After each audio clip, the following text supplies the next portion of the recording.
My name is Sara. I live in Kuala Lumpur, Malaysia.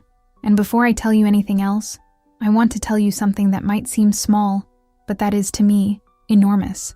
I am okay. I am actually, genuinely, from the inside out, okay. Not fine in the way that people say fine when they mean, please don't ask me more questions. Okay, in the way that means, I have been through something. I know what it cost. I know what it broke. And I am still here. And I am okay. And I did not know for several years in the middle of all of it that I would be able to say that. I want to start there, with the okayness, because I think that is the most unusual thing about my story. Not the court case, not the legal battle, not the public shaming, not the years of waiting in a system that was not designed to give me what I was asking for. All of those things are part of the story, and I will tell you about them. But the most unusual thing, the thing I could not have predicted, and that I still sometimes have to stop and actually appreciate, is that I came out of it intact, more than intact, changed in ways that I now would not trade for anything, healed in ways I did not know I needed to be healed. That healing is what I want to tell you about. That is the center of this story. The legal battle is the frame. The healing is what is inside the frame. So let me start from the beginning. In Malaysia, to be Malay is, by constitutional definition, to be Muslim. This is not a metaphor or an exaggeration. It is literally written into the Malaysian constitution. A Malay person is defined as someone who professes Islam, habitually speaks Malay, and conforms to Malay custom. To be Malay and not Muslim is, in the legal framework of my country, a contradiction in terms. Islam is not just the religion of most Malays. It is part of the legal definition of the ethnicity itself. I was born into this framework in 1990 in Kuala Lumpur. My family was what I would describe as moderately religious, not in a strict or formal sense, but in the way that Malay identity is inseparable from Islamic practice. We fasted during Ramadan. We celebrated Eid with the family gatherings and the food and the new clothes and the visiting of relatives that I remember as among the warmest memories of my childhood. My parents prayed, more or less consistently. We identified as Muslim the way most people identify with a heritage, not because we had chosen it after careful examination, but because it was what we were, what our family had always been, what the community around us was. My parents were educated, middle class, reasonable people. My father was an engineer. My mother was a school administrator. They were not extremists. They were not particularly political about their faith. They were people who wanted their children to have good lives and good educations and good marriages and good futures, and who understood good within the framework that Malaysian Malay society offered them. I was a creative child. I drew constantly. I made things. I was more comfortable with images than with words, more comfortable in my own head than in large social situations, more interested in how things looked and felt than in how they were supposed to be categorized. I studied graphic design at university in KL, and I was good at it, and it felt like the right fit. A profession where the thing I was naturally was actually useful. I graduated and got a job at a design agency and started building the life that was, by every visible measure, going well. And then, at 24 years old, I had a friendship that changed everything. Her name was Priya. She was Tamil Malaysian, from the Indian ethnic community in Malaysia, which is predominantly Hindu and Christian. We worked at the same design agency. We were assigned to the same project. We became friends the way that people become friends when they spend a lot of hours working on something together and discover that the other person is funny and interesting and sees the world in a way that makes your own vision larger. Priya was a Christian. A practicing, genuine, not shy about it Christian, who went to church every Sunday and who talked about her faith the way that people talk about something that is genuinely alive in them rather than something they perform for social reasons. She did not push it on me. She did not evangelize in the aggressive sense of the word. She just was what she was, openly, and answered my questions when I had them. And I had questions, not immediately.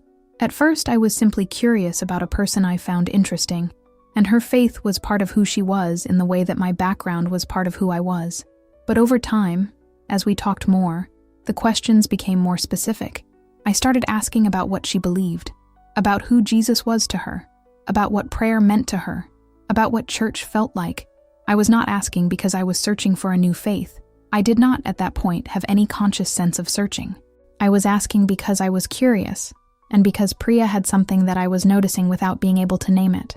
The thing I was noticing was joy. Not happiness. Happiness is circumstantial. It depends on things going well. Priya's joy was not circumstantial. It was present when things were hard. It was present when a project went badly, and a client was difficult and the week was long. It was present when she talked about her family struggles, which were real and which she did not minimize. It was underneath everything, and it made her, in a specific way, free. Free in a way that I was not free. And I understood this only in retrospect, only after I had found what I was looking for. I was performing. I was performing the version of myself that the various frameworks I inhabited required. The good Malay girl, the capable designer, the daughter who was going to be fine. I was performing, and I was exhausted by the performance, and I did not know I was exhausted by it, because it was all I had ever done. Priya invited me to her church one Sunday.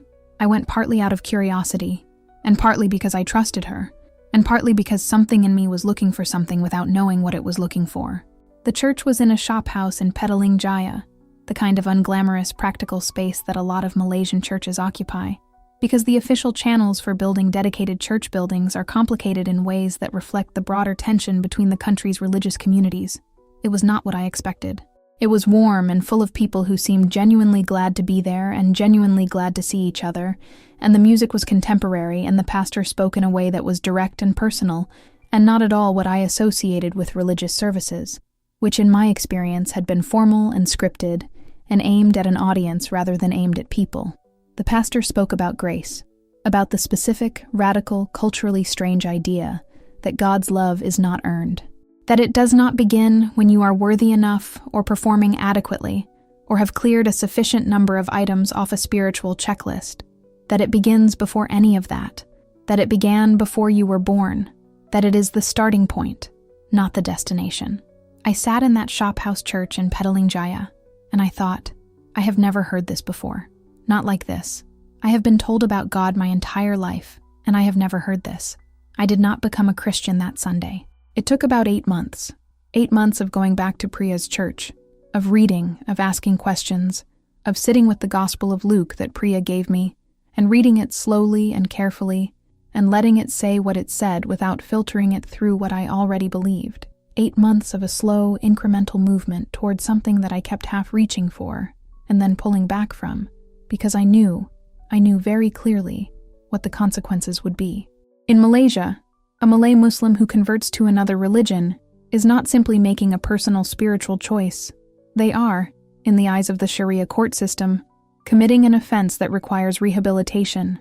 The legal process for renouncing Islam in Malaysia is administered by state-level Sharia courts, and in most states it is extremely difficult, frequently denied, and sometimes results in detention in a rehabilitation center.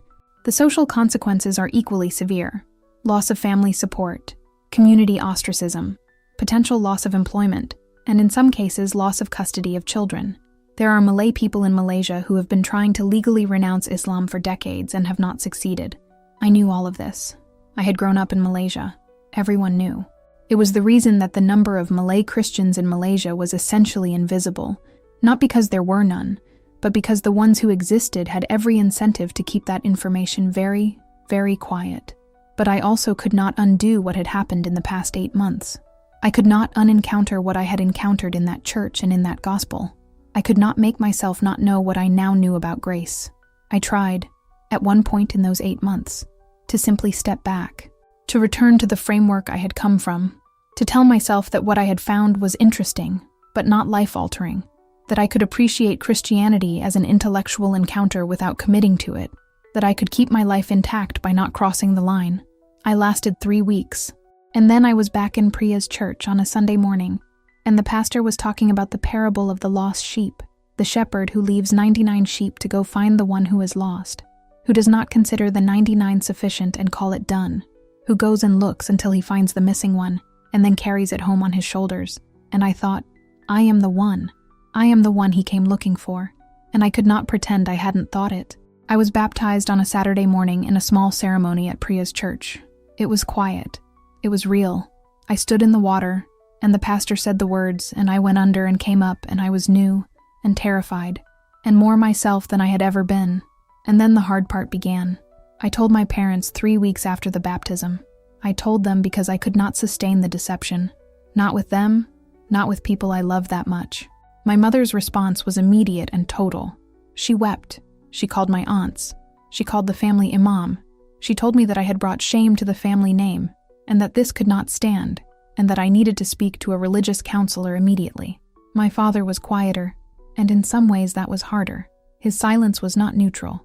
It was the silence of a man who did not know how to absorb what he had just been told, and who was processing it in a way that would take months to surface. Within a week, what had happened had spread through my extended family network. The Malaysia that I inhabited, the Malay Muslim community of Kuala Lumpur, is in many ways a community where information travels quickly and where identity is a collective matter rather than an individual one. My conversion was not just my business. It was the family's business, the community's business, and the community's response was not gentle. I lost my job, not through a formal process. My employer did not call me in and say, "You have converted and we are terminating you." What happened was the kind of informal pressure that does not leave a paper trail. Suddenly I was excluded from meetings. Suddenly my work was being criticized in ways it had not been before. Suddenly the atmosphere at the office became cold in a specific, deliberate way. I left after 2 months because staying had become unbearable.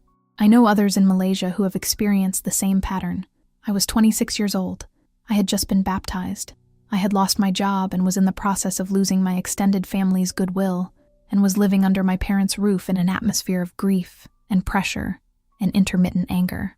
And I had decided, after months of careful and frightened consideration, to do something that almost no Malay Malaysian Christian does. I decided to file a legal application with the Syariah court to have Islam removed from my identity card. I want to explain this decision because it is not obvious. Most Malay Malaysians who convert to Christianity do not pursue the legal route. The reasons not to are overwhelming. The process is painful. The chances of success are low. The publicity involved can be dangerous. And many people conclude, reasonably, that they will simply live their faith privately and let the identity card say what it says. This is a form of survival that I understand and that I do not judge. I decided to fight for several reasons. Some of them were practical, some of them were personal, and one of them was the reason that I think, in retrospect, was the truest one. The practical reasons were real. In Malaysia, your religion on your identity card affects your legal rights in significant ways. It determines which court system handles matters of personal law, marriage, divorce, inheritance, child custody. A Muslim on paper, even if not in practice, is subject to Syariah court jurisdiction in those areas. Marrying a non-Muslim, for instance, is legally very complicated for someone listed as Muslim on their identity card. The card is not just a piece of paper. It is a legal framework that shapes the available shape of your life. The personal reason was connected to integrity. I had spent my whole life performing the version of myself that various frameworks required. The decision to fight the legal battle was, in part, a decision to stop performing. To say out loud and in a public legal process, "This is who I am." I am not going to let a document say something about me that is not true, because it is easier for everyone if I keep performing. But the truest reason, the one I came to understand only later, only after the years of the case had done what they did to me, and I had gone through the healing process I will tell you about. The truest reason was something I heard in a prayer early in the process. I was praying about the decision, asking God whether to proceed, and what I heard, not in an audible voice, but in the way that certain things arrive in prayer that are not your own thinking. What I heard was, your willingness to say out loud who you are will matter to someone who is watching. You do not know who, but it will matter. I held that. I still hold it. Because during the years of the case, when the cost was at its highest, and the progress was at its slowest, and I could not see any good reason to continue, except the reason that I had started, that word in prayer was what I came back to. Your willingness to say out loud who you are will matter to someone who is watching. I am going to tell you about the legal process, because I think it is important to understand what it actually looks like from the inside. Not the legal technicalities. I'm not a lawyer, and this is not a legal briefing, but the human experience of it. What it feels like to spend years in a system that was not designed to give you what you are asking for. The Malaysian Syariah court system operates in parallel to the civil court system. For Muslims, which I was legally on my identity card, Matters of personal religion and religious apostasy fall under Syariah jurisdiction. Filing an application to leave Islam is, depending on the state in Malaysia, processed through the Syariah court with varying procedures and varying likelihood of success. In most states, the likelihood of success is very low, and the process often involves mandatory counseling, waiting periods, and hearings that can extend for years. My case was in the Kuala Lumpur Syariah court. The process began when I filed the application, at 26, with the help of a lawyer, a non-Malay Malaysian who specialized in religious freedom cases, and who was herself a Christian, and who took my case knowing that it was going to be difficult and long and probably unsuccessful in the short term. The first thing the court did was assign me to mandatory counseling sessions, meetings with religious officials whose explicit role was to encourage me to return to Islam. These sessions were not conversations. They were one-directional deliveries of information, argument, and emotional pressure. The officials in these sessions were not cruel people. They believed what they were doing was in my best interest, that they were helping me avoid a terrible mistake. But the experience of sitting in a room while people try systematically to dismantle the most significant thing that has ever happened to you, week after week, for months, that experience has a particular kind of exhausting quality that I find difficult to describe. I sat in those sessions, and I listened. I answered questions honestly when asked. I did not pretend, and I kept going back to church on Sundays, quietly, and kept praying, and kept holding the word I had received in prayer. Your willingness to say out loud who you are will matter to someone who is watching. The first ruling came after about 14 months. The application was denied. The grounds were essentially procedural. The court determined that I had not sufficiently demonstrated the sincerity of my conversion or adequately engaged with the rehabilitation process. My lawyer filed an appeal. The appeal process took another 1.5 years. During this time, I had to attend additional hearings, additional counseling sessions, and navigate the extraordinary stress of a legal battle that was ongoing, while I was also trying to find new employment, manage my family relationships, and sustain the daily life of a person who was not collapsing. I was not always successful at not collapsing. The second ruling came after that 1.5 years, denied again. I want to tell you what that moment felt like, because I think the moment of the second denial is where the story turns from a legal story into the story of what I really want to tell you. I was sitting in my lawyer's office when she called to tell me. I was calm when I received the news. I said the right things, that we would discuss next steps, that I understood, that I was okay. I got on my motorcycle and rode home through Kuala Lumpur traffic. I went into my apartment, and I sat down on the floor in my kitchen, not in a chair, on the floor. And I did not move for about 2 hours, not crying, not praying, not thinking exactly, just sitting, with the full weight of 4 years on me. 4 years of hearings and counseling sessions and appeals and publicity and job loss and family tension and the specific exhaustion of being in a fight that the structure of the system is designed to make you lose. 4 years of saying out loud who I am in official legal proceedings and being told by the official structures of my society that who I am is not acceptable and cannot be recognized. I sat on the kitchen floor and I thought, I don't know if I can keep doing this. I thought, I don't know if this is doing what I thought it was doing. I thought, maybe the word I received in prayer was something I invented because I needed a reason to keep going, and maybe that reason was not real. And maybe I have been spending 4 years of my life on something that was my own pride, rather than something God asked of me. And I thought, I think I need help. That thought, I think I need help, was the beginning of the healing. I want to stop here, because I think there is someone watching this who is at exactly the place I was at when I sat down on that kitchen floor. Not necessarily in a legal battle, but in that specific place of, I have been fighting something for a long time and I am exhausted. And I don't know if I have anything left, and I don't even know anymore if what I've been fighting for is worth what it has cost. I want to say to you, that moment, that floor moment, that I can't do this anymore moment, that moment is not the end. In my story, that was the beginning of something. The most important thing that happened to me happened after the floor moment. Stay with me. And if you are on your floor right now, metaphorically or literally, drop something in the comments. Just, I'm here. I hear you. Let's keep going together. I want to talk about therapy, because I think in many faith communities, and certainly in the Malay Muslim community I came from, and in many Christian communities as well, There is a complicated relationship with the idea of getting psychological help. There is a tendency to believe that if your faith is strong enough, you should not need professional support, that prayer is sufficient, that going to a therapist is an admission of weakness, or a sign that your faith is inadequate. I had absorbed some of that, not consciously.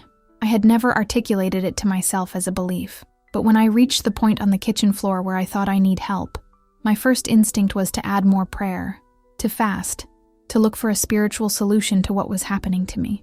And my second instinct, the one that came from a quieter and more honest place, was to say, I think what I am experiencing is not just a spiritual problem. I think something in my psychological and emotional architecture has been genuinely damaged by what I have been through, and I think that damage requires more than prayer. I think it requires the specific kind of attention that a trained person who understands trauma can give. I found a therapist through my church community. She was a Chinese Malaysian Christian woman who specialized in trauma and had worked with other people from religious minority backgrounds who had gone through similar legal and social experiences. She was warm and direct and professionally competent and not remotely interested in easy answers. The first session I had with her, she asked me to describe, in as much detail as I could, what the counseling sessions at the Syariah court had been like. I described them, and at the end of my description she asked, when you were sitting in those sessions, what were you telling yourself about what was happening? I thought about it, and I said, I was telling myself that I could handle it, that it wasn't affecting me, that I was strong enough to sit through it and come out on the other side intact. She said, and were you? I said, I thought I was. She said, what do you think now? And I sat with that question for a long time, and what I eventually said was, I think I was telling myself I was intact, because the alternative, admitting that it was actually damaging me, felt like losing, like admitting that they were winning, that if I acknowledged how much it hurt, I would be conceding something I didn't want to concede. She nodded, and she said, that's a very understandable response to a very real threat, and it is also the thing that has been keeping you from healing. Because you cannot heal something you won't acknowledge is hurt. That was the sentence that began the process. You cannot heal something you won't acknowledge is hurt. I want to be honest about what the healing process was like, because I think there is a version of this kind of story that jumps very quickly from I got therapy to I was healed, and skips the actual texture of what happened in between. The texture matters. It is not glamorous. It is not linear. It is not always recognizable as progress when you are inside it. What I found, in the months of work with my therapist, was that the 4 years of the legal battle had not been the only source of damage. The legal battle had been the thing that broke through the surface, but underneath it was a much longer history of performance. A history of being, in the various frameworks of my life, the Malay Muslim framework, the family framework, the professional framework, a history of being what those frameworks required, rather than who I actually was. The conversion had been, in part, the first time I had made a choice that was entirely mine, and the legal battle had been the first time I had stood in public and said, this is who I am. But both of those had happened on top of a foundation that had been built on performance, and the foundation itself needed to be examined and rebuilt. My therapist introduced me to the concept of the inner child, the part of a person that was formed in childhood, and that carries the emotional patterns established in those early years, often without the adult being fully aware of it. I had an inner child who had learned, very early, that her worth was conditional on performing correctly. That love was available when she was good enough, quiet enough, appropriate enough, that her own inner experience, her thoughts, her feelings, her perceptions, was less important than the external performance of the right kind of person. The healing work was, in large part, learning to care for that part of myself, learning to say, to the child who had learned to perform, you are enough, you have always been enough, you do not need to earn it. The love you have been looking for is not contingent on your performance. It has been offered to you. It has been offered since before you were born. Receive it. This was, I realized, the gospel.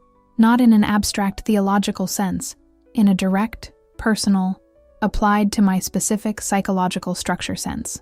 The gospel is the announcement that God's love is not conditional, that it precedes your performance, that it does not begin when you are worthy and end when you fall short, that it is the ground you stand on, not the destination you are reaching toward. I had believed this intellectually since my baptism. The healing process was learning to believe it in my body, in the part of me that had been performing for 30 years, in the child who had learned that love required earning. There is a specific moment I want to tell you about. It was about 8 months into the therapy. I was sitting in my therapist's office, and we had been working through a particularly difficult session, going into some very old and very painful territory related to my early childhood and the conditional love patterns I had absorbed. And at the end of the session, I was exhausted in the way that real therapeutic work exhausts you, which is the exhaustion of having actually looked at something you have been not looking at for a long time. My therapist asked me to close my eyes. She asked me to imagine myself as a child, maybe 7 or 8 years old. She asked me to see that child clearly, and then she asked, "What does that child need to hear right now?" I sat with the question, and what came, without thinking, without constructing it, was a sentence that was not mine, a sentence that arrived in the way that certain things arrive in prayer. I see you. I have always seen you. You are not what you perform. You are mine. I opened my eyes, and I was crying in a way I had not cried in years, not the controlled, careful tears of a person managing their emotions, but the full, unguarded tears of something that had been held behind a wall for a very long time finally coming through. And I understood, in the body, not just in the mind, that the God I had found in Priya's church, the God of grace who does not require performance, had been saying those words to me my entire life, before the baptism, before the legal battle, before the performance, before everything. I see you. You are mine. That was the moment I began to actually heal, not the beginning of the process. The process had been going on for months, but the moment I felt the healing land, the moment it went from being a thing I understood to being a thing I experienced, the moment the gospel stopped being doctrine and became, the only word I have for it, home. I want to tell you what happened with the legal case, because I left it at the second denial, and I should close that loop. After the second denial, my lawyer and I discussed the options. The Syariah court route, at the state level, had been exhausted. There was, theoretically, a route through the civil courts, a constitutional challenge based on the right to freedom of religion guaranteed in the Malaysian constitution. This was a much more high-profile, much more public, much more expensive, and much more uncertain route. It was also, in the current Malaysian legal environment, likely to take many more years. I made a decision, after a great deal of prayer and discussion and therapy, that surprised some people who had been following the case. I decided to pause the legal process, not to abandon it. I still believe the legal battle matters, still believe that someone needs to fight it, still believe that my willingness to say publicly who I am has mattered to people watching. But I decided, for reasons connected to my own health and the healing I was in the middle of, that I needed to prioritize being whole over being legally vindicated. This was not a small decision. I want to be honest about that. There is a part of me, a real part, not a small part, that wanted the vindication, that wanted a court to stamp a document and say, yes, this woman is who she says she is, and the law recognizes it. That desire is not wrong. It is the desire for truth to be formally acknowledged, for reality to be officially recognized. That desire is legitimate, and I do not dismiss it. But I also understood by this point something that the therapy had helped me understand. My worth and my identity are not contingent on a court ruling. I am who I am regardless of what is written on my identity card. The Malaysian government's determination that I am Muslim does not make me Muslim. The Sharia court's refusal to recognize my Christian faith does not make my Christian faith less real. The law can say what it says. I know who I am. More importantly, and this is the thing I've only been able to say because of the healing, more importantly, God knows who I am. He has always known. He has called me by name. That knowledge does not require a court order. I still hope for a legal resolution. I still believe in the importance of the legal fight, and I support the organizations in Malaysia that are continuing to pursue it for others. I have my story and my voice, and I use them when I can. But I have stopped making my internal peace contingent on an external outcome. And that specific act of separation, that decision to no longer require the system to validate what I know, that too is healing. My relationship with my parents has changed over the past several years in ways I did not predict, and that have been, in their own complicated way, part of the healing. My mother, who was the most immediately distressed when I told her about my conversion, who cried and called the family and the imam, My mother and I have arrived at something that I can only describe as a careful, fragile, genuine love. She does not accept my faith. She has not changed her religious convictions, and I do not expect her to. She still prays for me to return to Islam, and she has told me this directly, and I have told her that I understand, and that I love her, and that I am also praying for her, and she half smiled when I said that in a way that was complicated and human and real. What changed with my mother was not the theology. The theology is still exactly where it was. What changed was that she stopped requiring me to perform the version of myself that would have made things easier. At some point, I do not know exactly when, and I have not asked her about it directly, she seemed to arrive at a place where she decided that her daughter was more important to her than her daughter's religion. She still disagrees with my religion, but she calls me. She visits. She asks about my work. She tells me to eat more. She is my mother, in the specific and irreplaceable way that mothers are mothers, and she has chosen to keep being my mother even inside the disagreement. I think about what this cost her. In her community, her social world, the network of relationships that constitutes her life, having a daughter who has publicly tried to leave Islam and fought a court case about it, carries social costs that I was not the one paying. She paid them. She continues to pay them. And she still calls. That matters to me more than I can say. My father has been slower. He is still more distant than he was before. There are silences between us that were not there when I was growing up. Silences that I have learned to let be silences rather than trying to fill them with performance. He came to my apartment for dinner 2 months ago, the first time he had come since the second court denial. Over a year. We ate together and talked about ordinary things, and it was quiet and a little awkward. And also, somehow, enough. He is still my father. I am still his daughter. We are both trying to figure out what that means now. I choose to believe, that the figuring out is not finished. I want to pause here because I want to say something directly to anyone watching this who is in a difficult relationship with a parent because of their faith. Maybe you have converted. Maybe you have left something. Maybe you are in the process of becoming someone your family did not plan for. The relationship with your parents in that situation is genuinely hard, and I am not going to tell you it gets simple. What I want to tell you is this: the relationship is still worth pursuing, even when it is painful, even when it requires more from you than it gives back in the short term, even when the silences are longer than you would choose.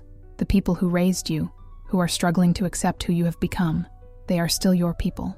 And the God you found, the one who runs, who pursues, who does not give up on anyone, that God is also working in them, in ways you cannot see, in ways that may not be visible for a long time. Keep the door open. Keep showing up. Let it be incomplete and human and in process. It is worth it. And now let me tell you where I am today. I am 34 years old. I live in Kuala Lumpur. I work as a freelance graphic designer. I rebuilt my professional life after losing my job, slowly and imperfectly, and it is now in a place that works. I attend a church in the city, a warm, diverse, multi-ethnic community that has been one of the primary sources of the healing I have described. I have friends. I have work I care about. I have a life that is, from the inside, genuinely mine, in a way that no life I was living before my conversion ever fully was. My identity card still says Islam. I am at peace with that, or as close to peace as I can honestly claim. The document says what the document says. I know what I know. God knows what he knows. The gap between the document and the reality is a real gap that I hope, in time, will be closed through legal means, either for me or for others who are fighting the same battle. But the gap does not define me. That is the healing, in concrete form. The gap does not define me. I want to tell you about one more thing, because it is the thing that came full circle for me in a way that I did not expect. About a year after I paused the legal case, I received a message from a woman, a young Malay woman, 23 years old, living in a smaller city in Malaysia, who had found out about my case through online coverage of it. She had been a secret Christian for 2 years. She had been carrying it alone, terrified, with no one to talk to, and no idea that there were others in Malaysia who had walked a similar path. She found my name online, and she reached out, and she asked if we could talk. We spoke for 2 hours. I told her my story. I answered her questions. I prayed with her at the end of the call. And at the end she said, "And this is the thing I want to give you, the thing I want you to hold." She said, "When I found out about you, I realized I wasn't alone. I had been carrying this for 2 years, thinking I was the only one. And then I found out about you, and I realized there are others. I can do this.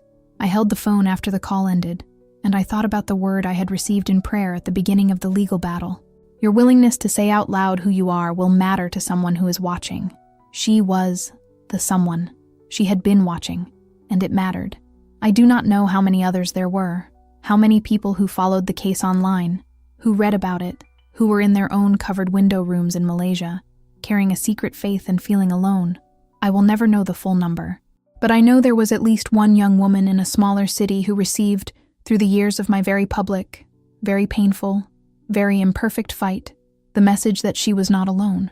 And if that is what those years were for, if that is the answer to the word in prayer, then I would do it again.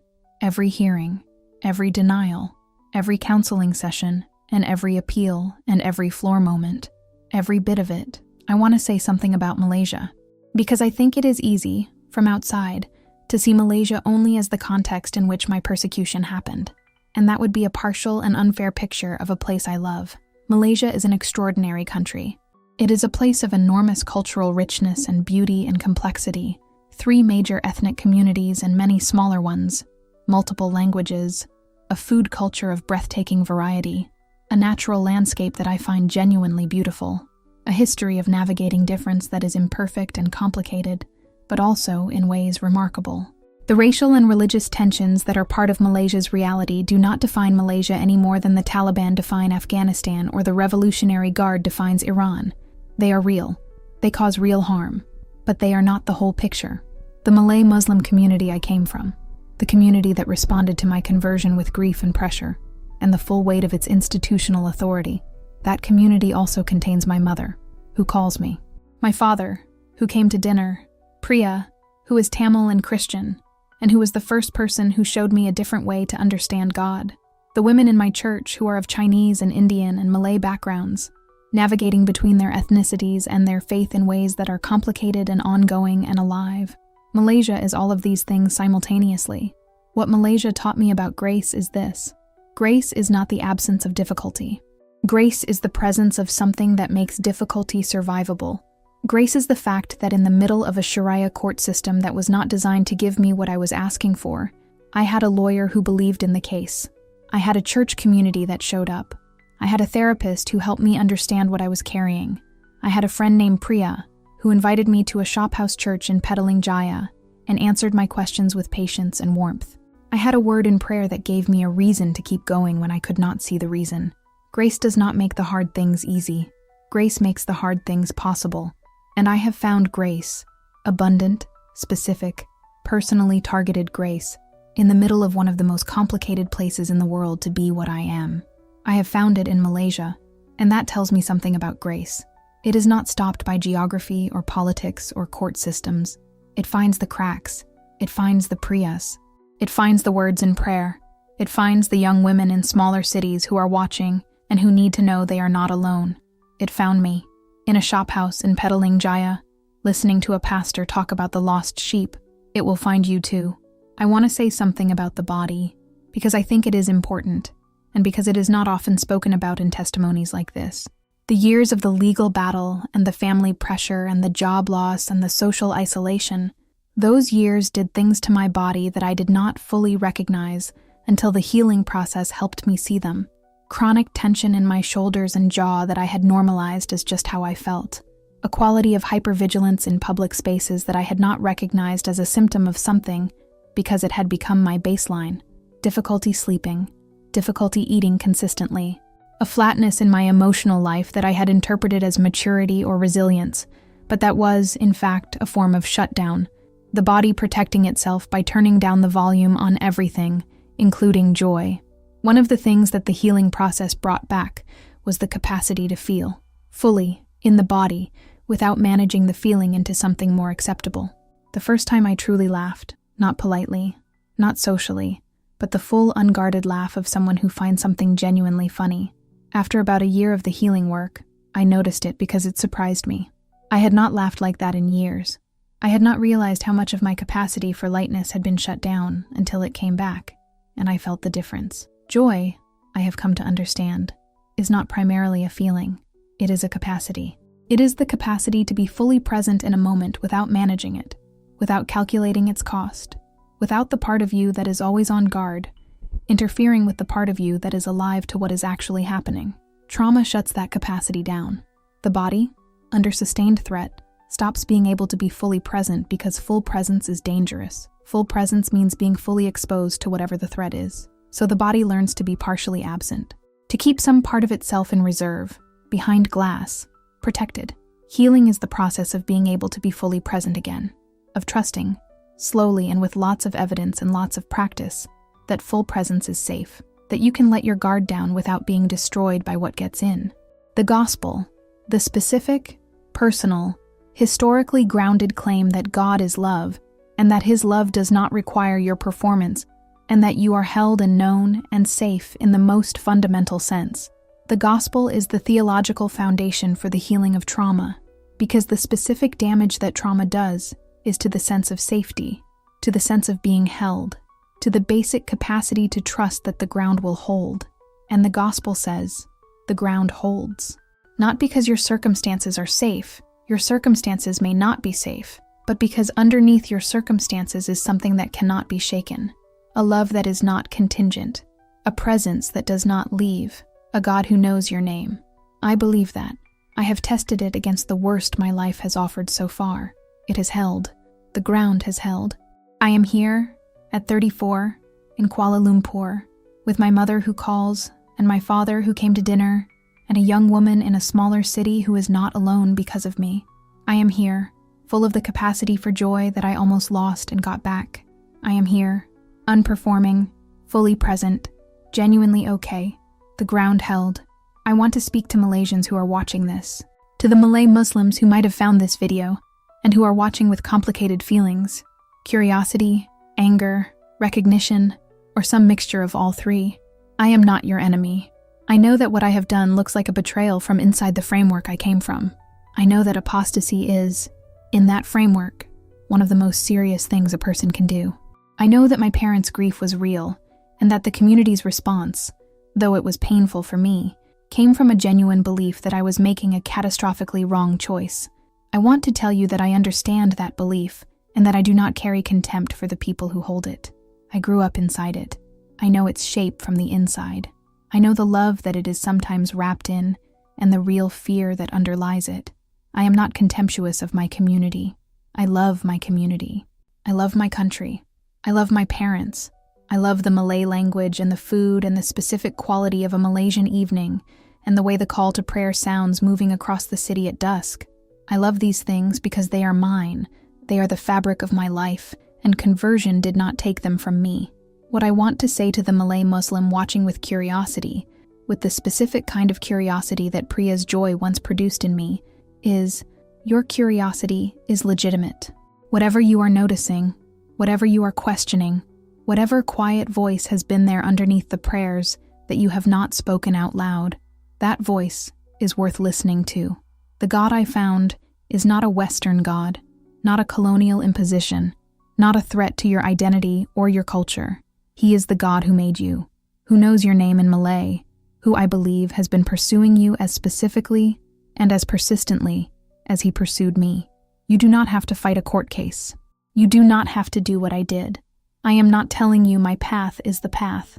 I am telling you that I am alive and healed and whole on the other side of a very difficult version of this, and that what I found made it worth it. If you want to start somewhere quiet and private and without consequences, start with the Gospel of Luke.